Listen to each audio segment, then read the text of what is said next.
Yes, love's a secret weapon. Yeah! Hi, I'm Donna Loren. And I'm Dr. Adam Gerace. And you are listening to Love's a Secret Weapon podcast. Welcome back to Love's a Secret Weapon podcast. And today we continue delving into Chapter 10, 10 Good Reasons, and more television roles for Donna. Go, Donna. Princess Colette was the next part I played in the TV series The Monkees. The episode Everywhere a Chic Chic provided me with another very campy role. This time I played with Davy Jones, teen idol. The Monkees songs Last Train to Clarksville and I'm a Believer were busting the charts. A new phenomenon was born by Bob Rafelson and Bert Schneider with the help of producer Don Kirshner. Their concept was to form an imaginary band, our answer to the Beatles. Mike, Peter, and Mickey were musicians in their own rights, but not allowed to contribute or only in a limited way to the music on the program. Davy was the American answer we had to associate with the British invasion. He did radiate charisma. During a break, I was still in costume with my midriff showing. Davy sat close to me as I ate a navel orange. It takes time to peel and divide the wedges, and while I was busy doing that, he was peeling and eyeing me. He mentioned a little freckle on my rib cage and said he wanted to nibble on it. Well, that is getting juicy. Not only was I feeding myself a daily dose of vitamin C, but Davy was raising my libido. In the scene where Princess Colette meets Davy for the first time, the camera zoomed in real close, and I tell him,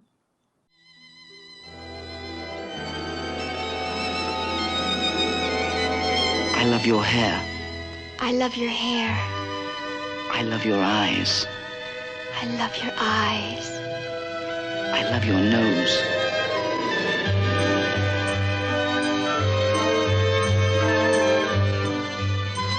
I love your mouth. I love your mouth. I love your neck. I love your neck. I love you. My handsome prince.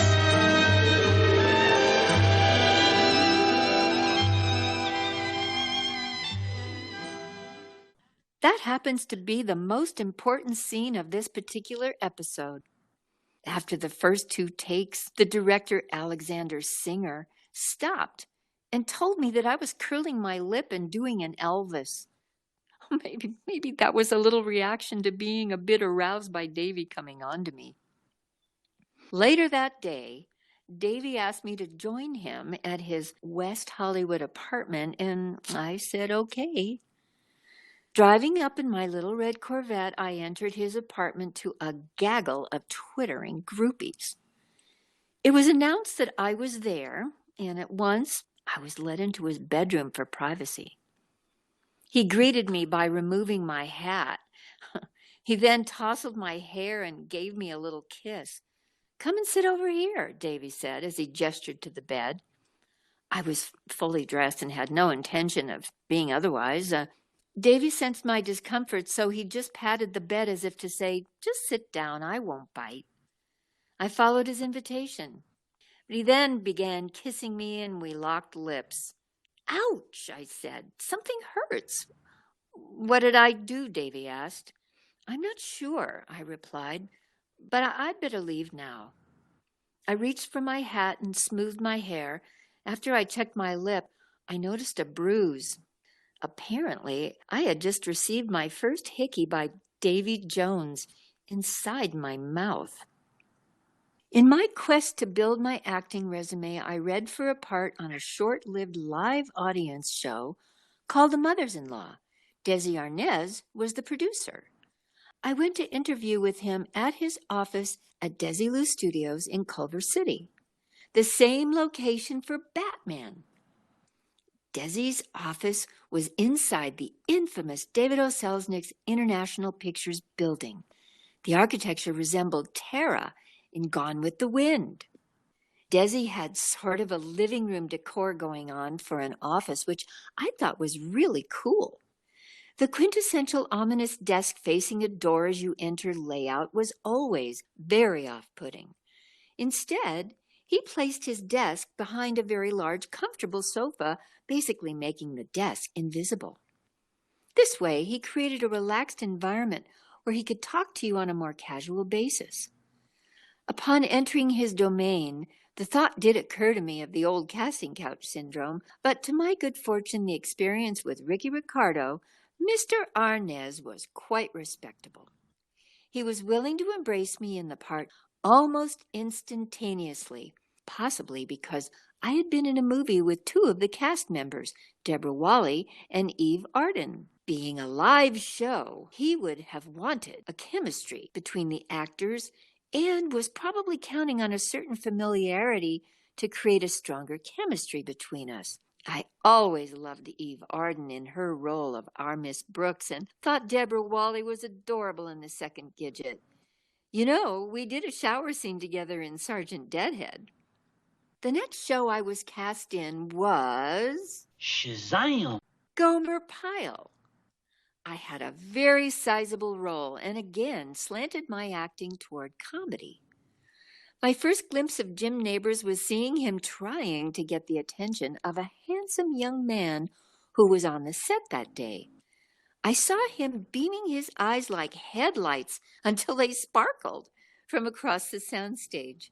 I didn't really know or care what gender he preferred. What amazed me was his effort to attract someone's attention. He really knows how to turn it on, and that's what he did with me in our scenes together. He really helped me set my rhythm by the cadence in his responses. In one scene, I had a chance to choreograph myself, making moves that would distract my overbearing parents from learning my boyfriend had paid me a secret visit. Jim supported my actions by being aware of every move I made, therefore adding to the humor of the scene. Tomorrow night. Yes, hurry, go. Go. Anna, where are you? Oh, Gomer. Gomer, just sit down. Sit down.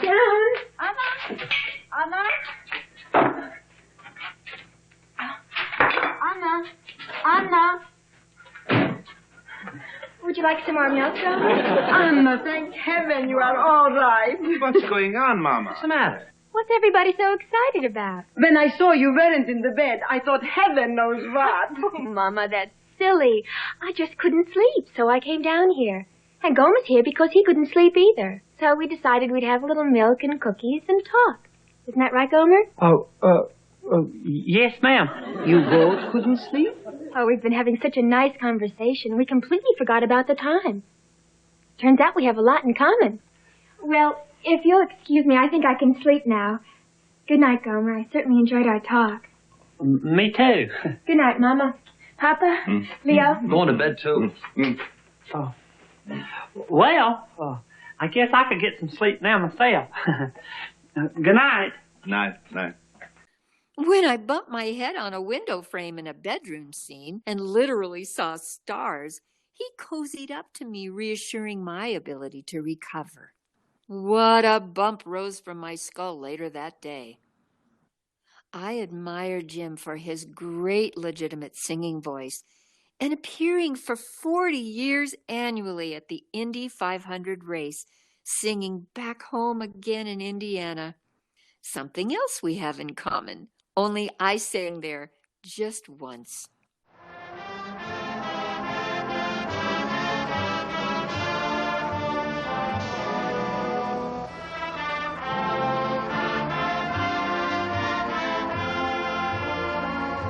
Back home again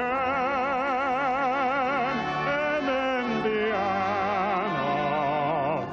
and it seems that I can see the gleaming candlelight still burning bright through the sycamores for me.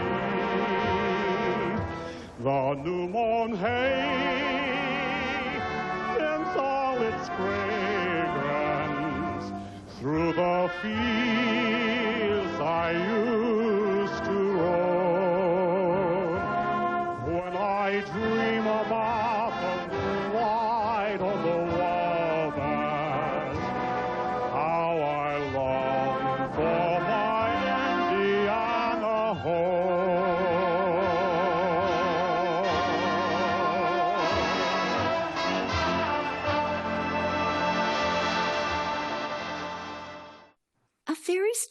thing happened during a break. Usually actors go off to their dressing rooms and disappear for a while.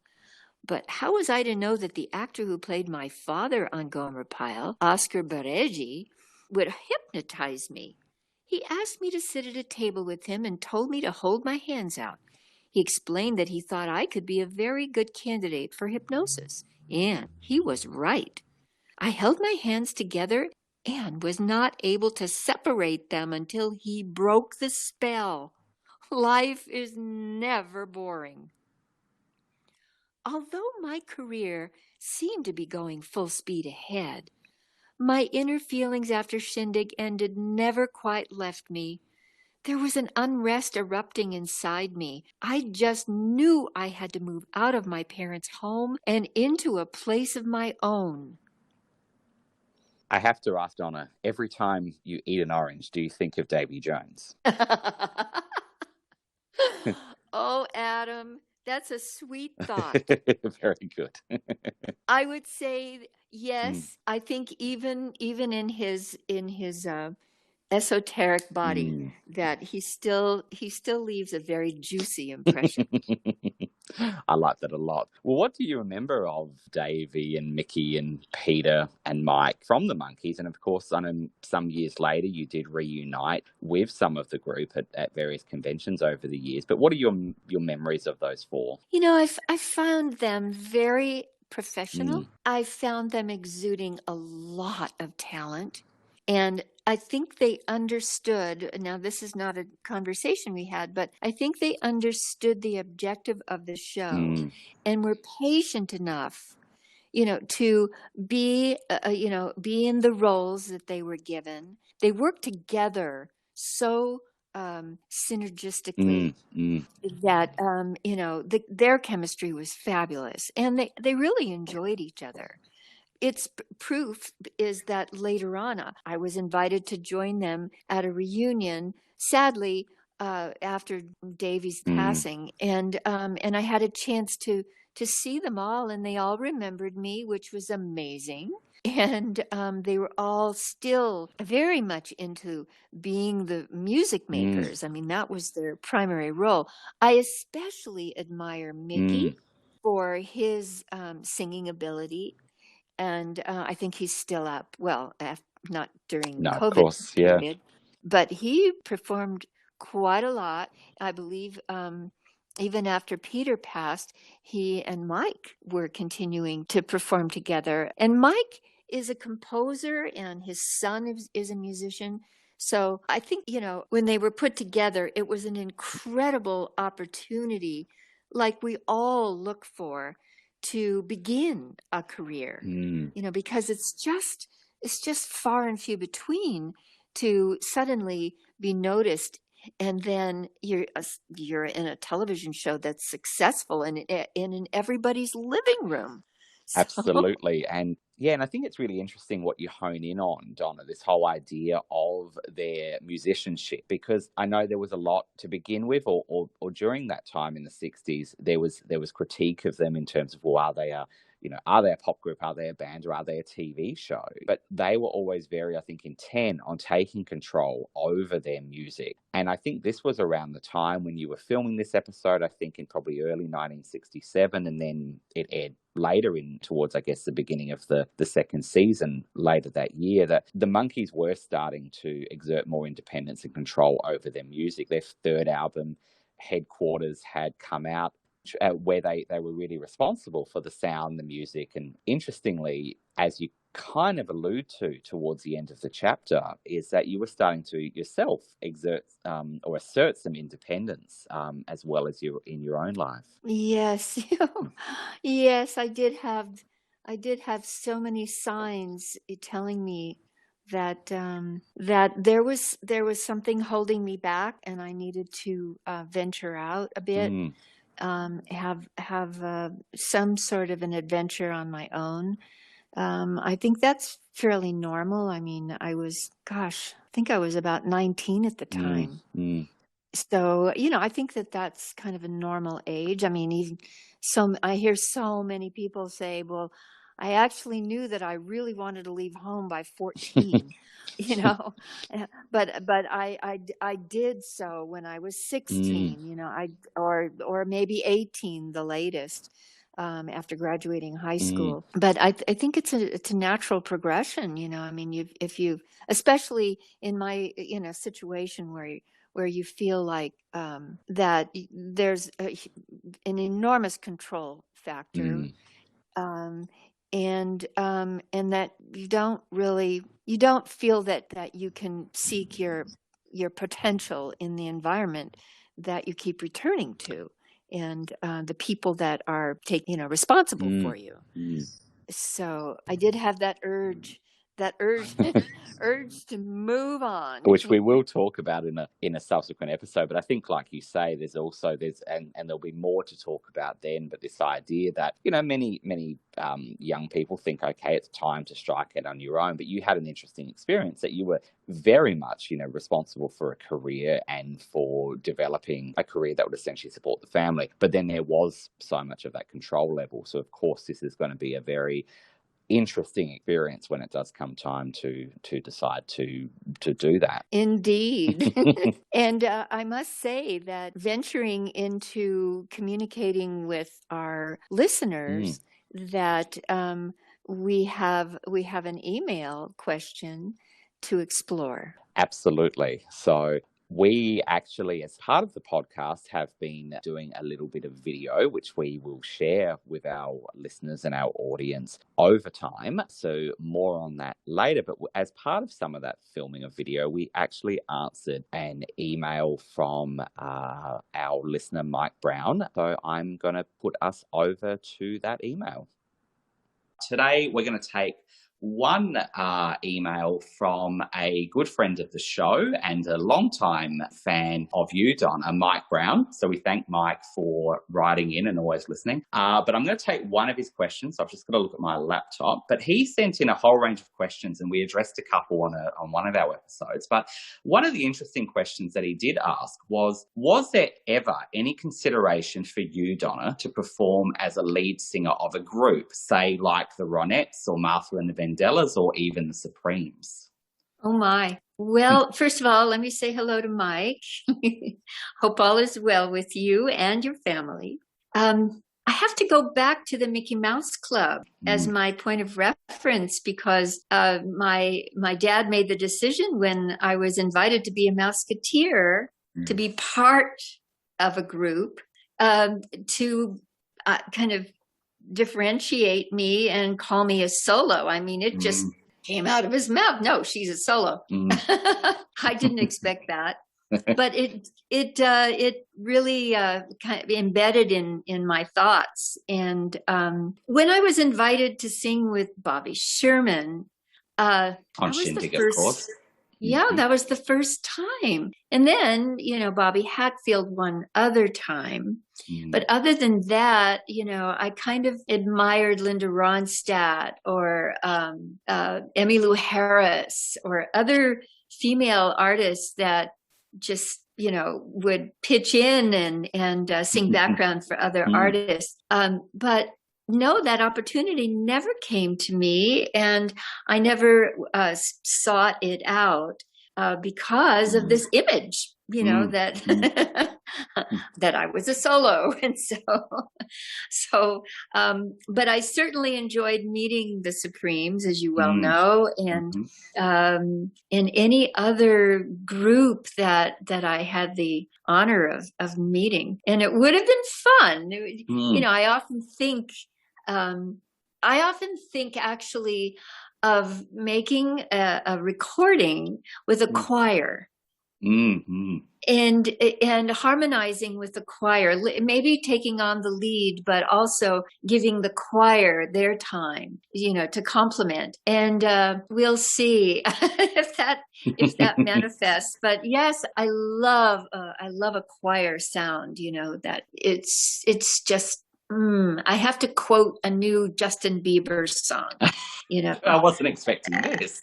I know. I'm kind of I'm kind of a fan of his, because he seems to be so sincere. But he has this song that he just put out, and it's "Hold Me, Hold Me, Hold Me." It feels so holy, holy, holy. Well, that's how I feel, when the idea of having a choir to sing with, that it just gives me the feeling. And if Justin, you're listening, call us. We'll call you, whatever. I was kind of wondering, though. I know in one of our other podcast episodes with a special guest, Darlene Love, you both spoke about, and we do have a special video coming up as well for our listeners that we will post soon with Donna and Darlene and myself. But you spoke about both your love of Christmas songs, that you both enjoy singing Christmas songs. So I kind of wonder if there's any potential for maybe you and Darlene to do something Christmassy one day. That would be fun. That would be a lot of fun. Probably, probably her pattern is to perform on the East Coast, but you never know. That's a good idea. Yeah, absolutely. So as we said to listeners, please do email us in the way that Mike did on podcast@donnaloren.net, and we'd be happy to talk about your questions and your comments on the podcast. Well, thanks again to Mike for that email. And I do want to remind our listeners that if you do have any questions about anything we speak about, or anything that you think we might be speaking about in the future, just anything you're curious about, Donna's life then or Donna's life now, please do email us at podcast@donnaloren.net. And we love to get those emails. We love to get that listener feedback, so please do.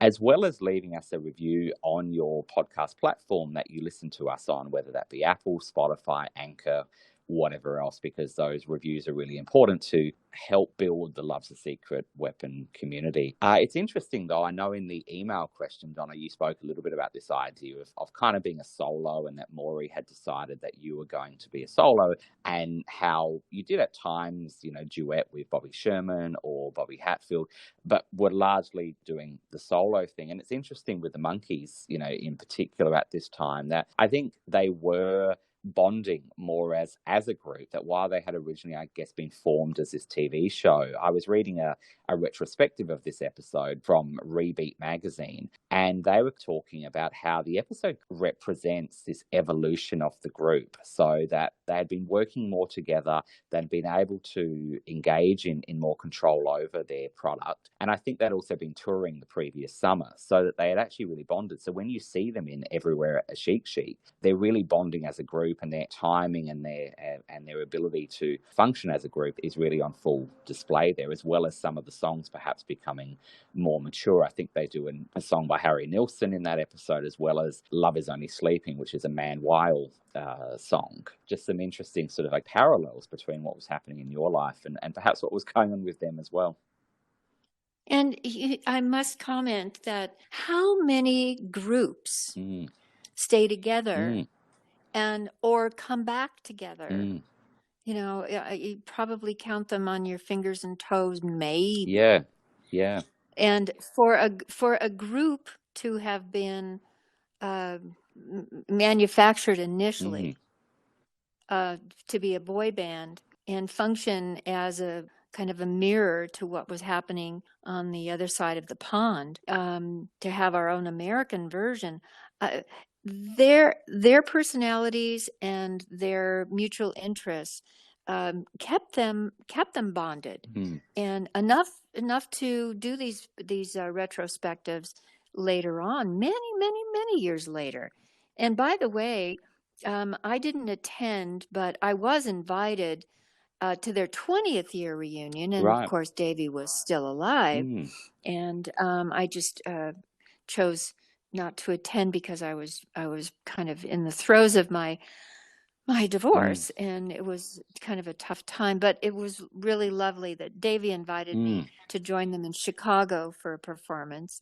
And so 20 years after the show, they reassemble. that's because they not only like each other, but, they enjoyed working together. And I think that that's, that's rare. Yeah, yeah, absolutely it is. And I think you're so spot on there that this idea that they could have, at the end of it all, in the late 60s, or whenever it started to sort of, come to its end, that they could have moved on. And certainly they all did other things over time. But yet there seemed to be this bond and this something that worked that allowed them to come together multiple times over the years. And I think Mickey and Mike, up until fairly recently, were still doing some work after Peter and Davy had passed on. So, and something else, at the end of Everywhere a Chic Chic, Davy does a performance, and he's wearing a straw hat, and he's holding a cane, and he's wearing a striped blazer. And that's exactly the way he presented himself on Shindig before the Monkees. Right, when he performed on Shindig, because of course he had a career in Britain. It's interesting that you talk about that, as we said in previous episodes, that you had done Dr. Kildare, which was a drama, and I think you've done a small part in Mr. Novak, which was a high school drama. But essentially the roles that you got around this time were all comedy. We spoke about Batman in our previous episode, and of course now we're speaking about the Monkees, which is kind of a, that sort of camp approach to comedy. But then of course, you also did the Mothers-in-Law, which was a situation, I guess, which you often come across, particularly in the beach party movies, of being surrounded by these legends or these veterans of comedy. How did that feel? I know your Mothers-in-Law episode, I think, was a smaller part, but how did that feel to sort of be surrounded by people like Kay Ballard and Eve Arden and people like that, and of course Desi Arnaz? Yes. Well, it was in front of a live audience, which is very much like theater, even though I never formally had that experience. But that is the way it is. It's like once the cameras roll, or I would say Shindig's the same way. Yeah. Once the cameras roll, it is what it is. And so it has to work like clockwork. And of course, Desi Arnaz is a great director. He was a great director. And the cast was very professional, and so it just worked like clockwork.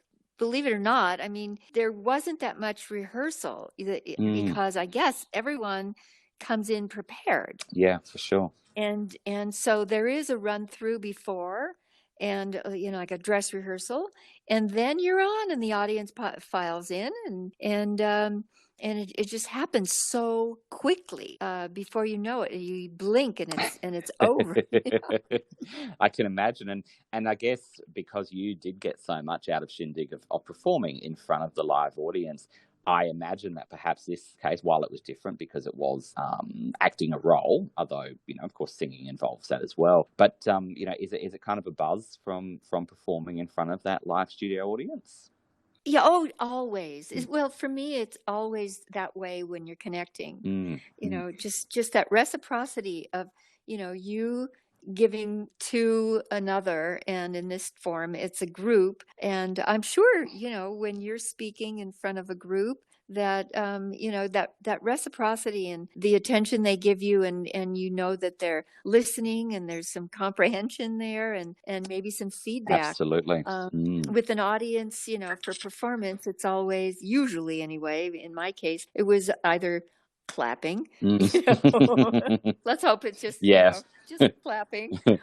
Sometimes people stand up because they have a jubilation. And it kind of always feels like a celebration to me. Yeah, I think that's a really good way of explaining it. And you're right.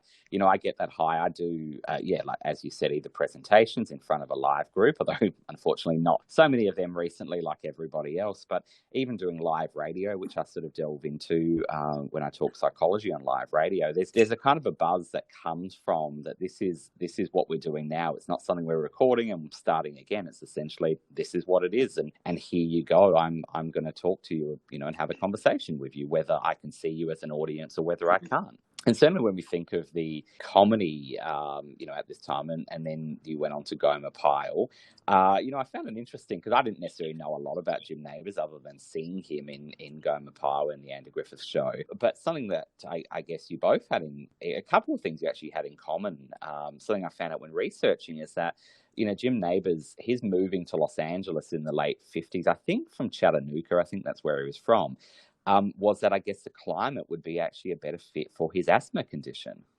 Oh, dear. Mm. I did not know that. Mm. He's a singer that was exercising his lungs, too. Yeah, absolutely. And I know we spoke in the previous episode about Cesar Romero on Batman having an issue with breath as well. So, yeah, it's interesting that Jim Nabors sort of had the same sort of issue. And then, of course, another thing in common was that, many years after the show, just as you moved to Hawaii in the 90s, he lived for many years in Hawaii. I think he was on Honolulu, but I think he also grew macadamias and flowers on Maui, or it was something like that. Oh, my gosh. Yeah. You have done your research. That's so exciting to know that he was cultivating, the indigenous foods and florals that, definitely grow in other parts of the world, but Hawaiian macadamia nuts are, I don't know, I think that's probably the best location for that. I never got to see him in Hawaii. Like I did meet up with Richard Chamberlain in Hawaii, coincidentally. But yes, it was always interesting to know who was living there that I had any kind of linkage with like 30 years before. Yeah. I didn't know about the Richard Chamberlain Hawaii meetup because I know you'd met him. I know. There was a design center in Honolulu that had furniture and accessories and things like that. And occasionally I visited it. And one day, there he is. And so I when I saw him, I walked up to him and renewed our acquaintance, and he's such a gentle soul. Oh, what a lovely man. And I know we spoke about him when we covered Dr. Kildare, and we played a little bit of audio from a later interview with him when he spoke about, I guess, coming out to the public many years later. And Jim Nabors was actually quite similar, that he came out at least to the public. I mean, I'm sure his friends and probably people he worked with knew at the time, but he came out later in life, and I think he subsequently married his partner in Hawaii. Amazing. Yeah, absolutely. So, for both those men and men of that sort of generation who had been either idols, teen idols, people like Richard Chamberlain or Tab Hunter, for example, and in the case of Jim Nabors, who had kind of been in a very sort of, I guess, gentle comedy series, to be able to be honest at that point in their lives, must have been a really important ability to do so. Yes, just to be relieved of that burden, of having to withhold a truth, and be able to live honestly for who they are, and not be judged by people's opinions and social mores that have been unjustly kind of set into society based on different religious beliefs or, political beliefs. So yes, I'm so happy for anyone, to live in their skin and be comfortable with that. Yeah, absolutely. And I think, one of the, and I know we're kind of almost going all over the place today, but I think our listeners will hopefully enjoy it because we're talking about some people that many of them grew up with. We spoke about Batman and the idea of Batman almost being a surrogate father figure for many children at that time. But certainly the Monkees or Jim Nabors or Richard Chamberlain or whoever else were very impactful personalities in that time. And I love that story you tell on Gomer Pyle about the man who played your father hypnotizing you. Oh my God. That was so odd. I mean, I had never been. Have you ever been hypnotized? No, Adam? I've never been hypnotized. I remember I had a gym trainer for a brief period, like a fitness instructor guy, and he said, "I've just learned how to hypnotize. Do you want me to do it?" And I was like, Yeah, it's an odd feeling. I mean, this fellow, there was like a almost like a picnic table on set. And it was a very large, vacuumous, dark space, except for where the sets are, and then they're lit.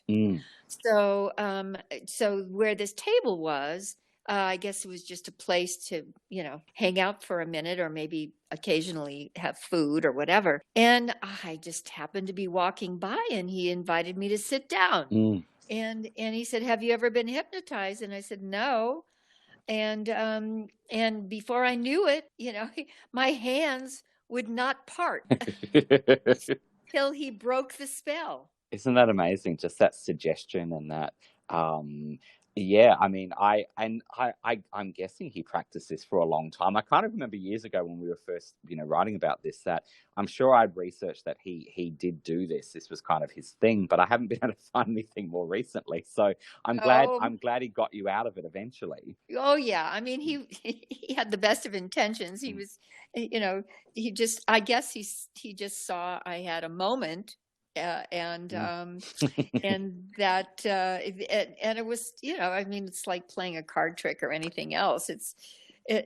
I think people that learn to have fun in their off time, because, I experienced so many different actors going through their own modalities of when they weren't on set. And a lot of what acting is, I think most people understand, is a lot of downtime in between scenes. And if you have hours, and a dressing room, then you just kind of disappear. And so to socialize and to be comfortable. I mean, I kind of think about George Clooney being a prankster. Yeah.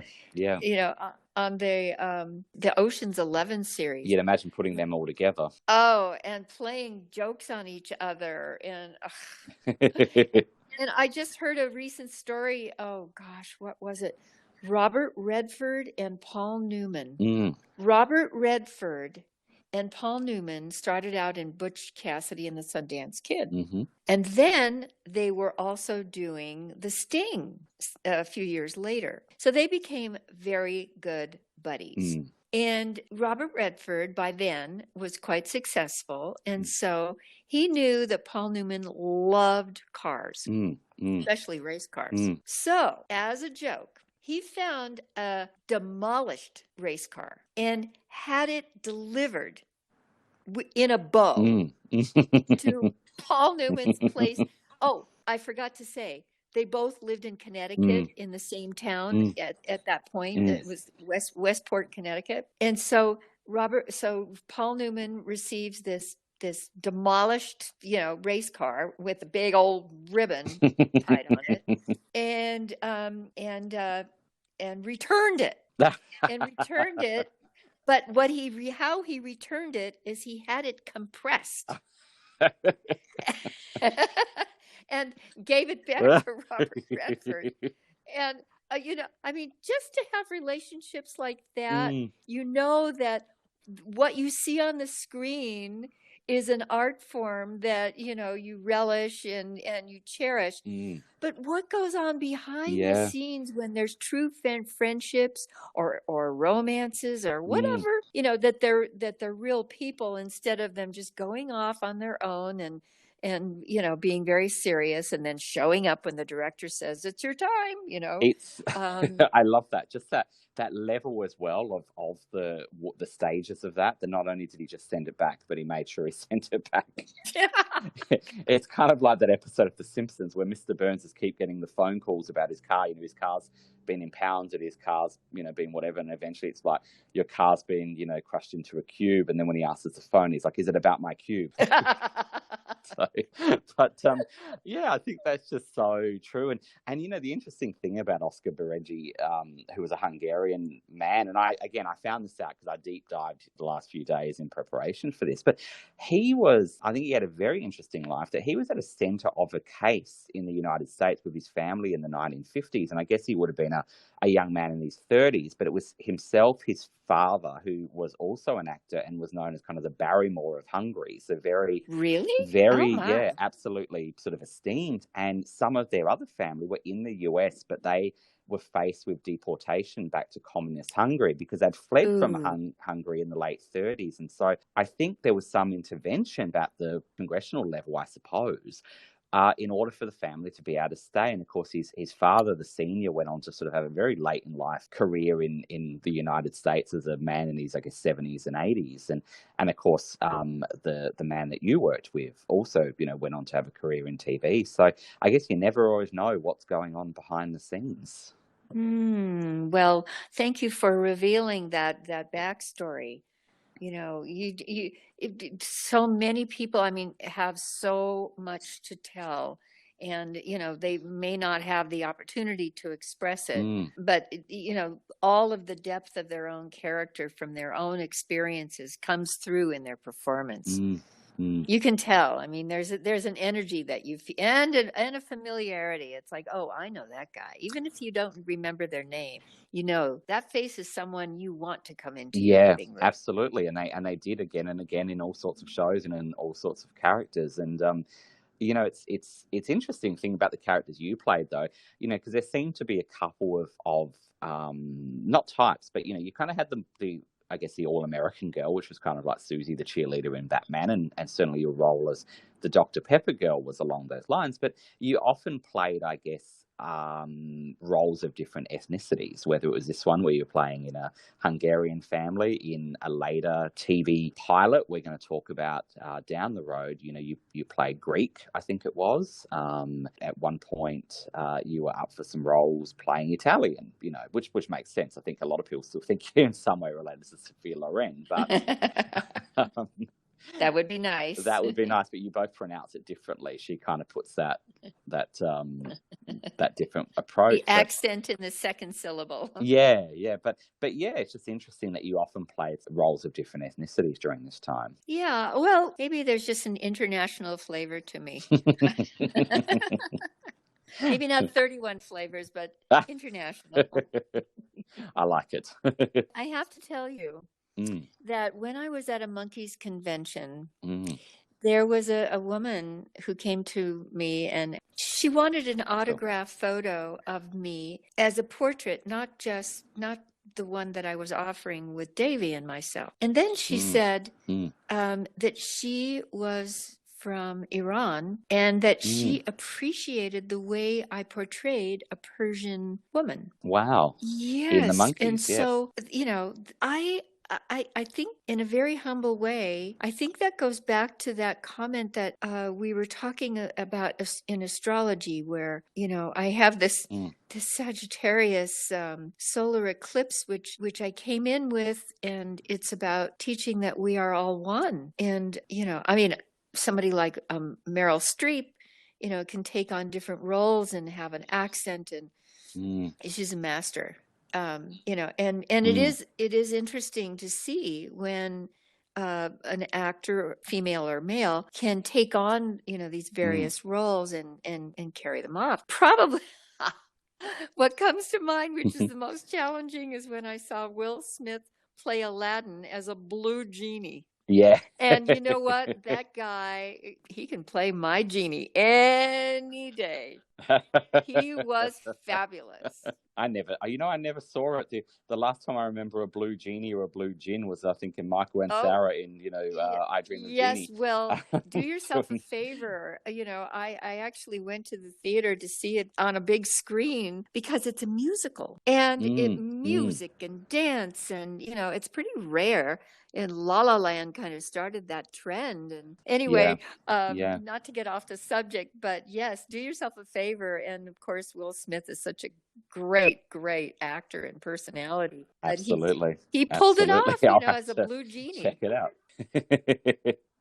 And, one of the kind of just riffing off that I know you often get asked, about, the costumes or whatever else that you were able to keep over the years. And of course, you had a very beautiful costume in the Monkees. But do you have anything from the Monkees? I know you do have something from the Mothers-in-Law. The only thing that I took out of my own personal collection was the necklace that I wore as a headband. That was a piece of costume jewelry that I had that actually belonged to my mother, because I mostly wore cultured pearls, and I had a locket that I wore, but she had this costume jewelry, and it kind of worked, for that costume. But the rest of it was supplied by the costume department. Yep.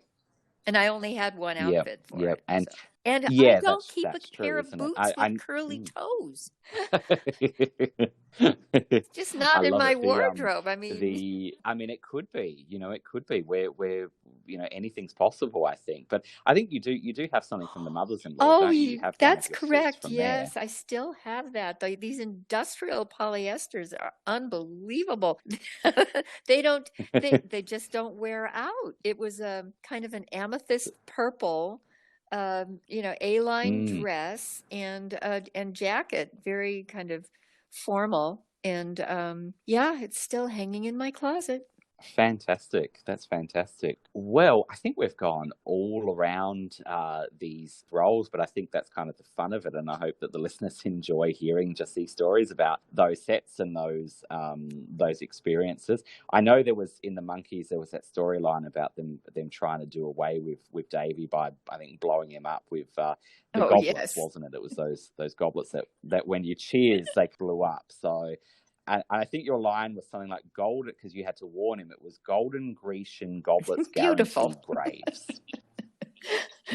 You've done that beautifully. You've executed that line beautifully. Thank you. I could play that part. No, I could not play that part. Well, I'm going to go pack. I'm going to go pack my little cosmetic bag and suitcase, because I'm getting ready to move out for chapter 11.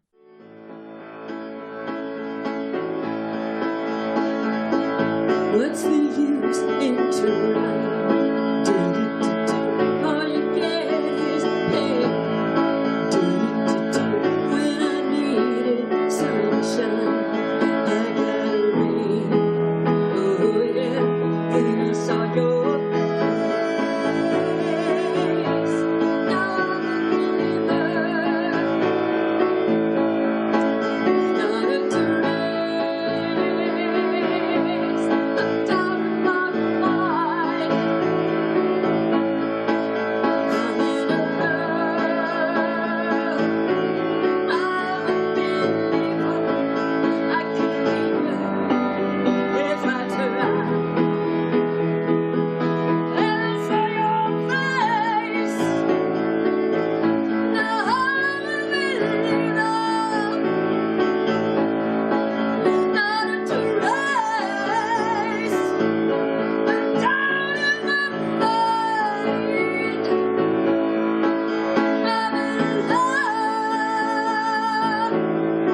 I'm a believer, not a trace.